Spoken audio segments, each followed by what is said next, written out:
নমস্কার। সত্যমঙ্গল চ্যানেলের সকল দর্শক এবং শ্রোতা বন্ধুদের জানাই আন্তরিক শ্রদ্ধা ও ভালোবাসা।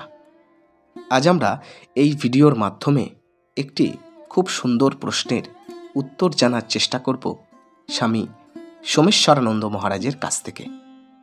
প্রশ্নটি হচ্ছে, অনেক জপ ধ্যান করি, তবুও জ্যোতি দর্শন হচ্ছে না। সমাধি বা শক্তি লাভ নয়, আধ্যাত্মিক অগ্রগতির লক্ষণ কি? খুব সুন্দরভাবে উত্তর দিচ্ছেন মহারাজ। তিনি বলছেন, অন্তত 3টি লক্ষণ দেখা যায় বা অনুভব করা যায় সাধনায় অগ্রগতির। প্রথমত, মন আগের তুলনায় শান্ত থাকে। দ্বিতীয়ত, মনের কামনা বাসনা কমে আসছে। তৃতীয়ত, আগের চেয়ে আনন্দিত অবস্থায় থাকে মন। জ্যোতি দর্শন বা অন্য উপলব্ধির তুলনায় এই 3টি বেশি গুরুত্বপূর্ণ। সাধনার ফলে এইগুলি নিজে নিজেই আসবে। এগুলিকে আনার চেষ্টা করতে হবে না। এগুলি পরস্পরের সঙ্গে জড়িত। মন শান্ত হলে কামনা বাসনা কমবে, আবার কামনা বাসনা কম হলে মন শান্ত হয়। মন শান্ত হলে আনন্দ ওঠে মনে। এই 3টির পরিপ্রেক্ষিতে নিজেকে দেখুন। এই ক্ষেত্রগুলিতে আপনি আগে যে অবস্থায় ছিলেন তার চেয়ে ভালো অবস্থায় এসেছেন কি?